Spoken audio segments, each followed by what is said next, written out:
ಕನ್ನಡದ ಕಲಿಯು ನೀನು ಕುಣಿಯೋಣ ಬಾ, ಕನ್ನಡದ ಕಲಿಯು ನೀನು ಕುಣಿಯೋಣ ಬಾ, ಅಕ್ಷರಗಳ ಜೋಡಿಸಿ ಪದ ಕಲಿಯೋಣ ಬಾ, ಚಿತ್ರಗಳಿಗೆ ಕೈಗಳ ಹೊಂದಿಸೋಣ ಬಾ, ಅಕ್ಷರಗಳ ಜೋಡಿಸಿ ಪದ ಕಲಿಯೋಣ ಬಾ, ಚಿತ್ರ.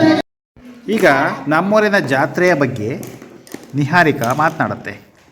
ಆನೆ ಉತ್ಸವ ಇರುತ್ತೆ, ತೇರಿರುತ್ತೆ, ಆಮೇಲೆ ಧ್ವಜ ಕುಣಿತವೆ, ಆಮೇಲೆ ಇದು ಅಂತಪ್ಪ ಆನೆ ಡ್ಯಾನ್ಸ್ ಎಲ್ಲ ಮಾಡುತ್ತೆ, ಆನೆ ಮೇಲೆ ದೇವರೆಲ್ಲ ಕುಂಡಿಸ್ತಾರೆ ಅಷ್ಟೇ.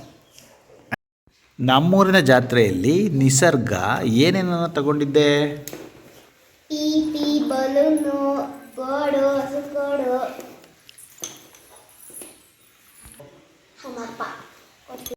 ನಮ್ಮೂರಿನ ಜಾತ್ರೆಯಲ್ಲಿ ಯಾವ ಯಾವ ತಿಂಡಿಗಳಿದ್ದವು ಅಂತ ಈಗ ಹೇಮಂತ ಹೇಳ್ತಾನೆ. ಬೋಂಡ, ಅನ್ನ ಸಾಂಬಾರು, ಮೈಸೂರು ಪಾಕ, ಜಿಲೇಬಿ, ಬತಾಸು, ಆಮೇಲೆ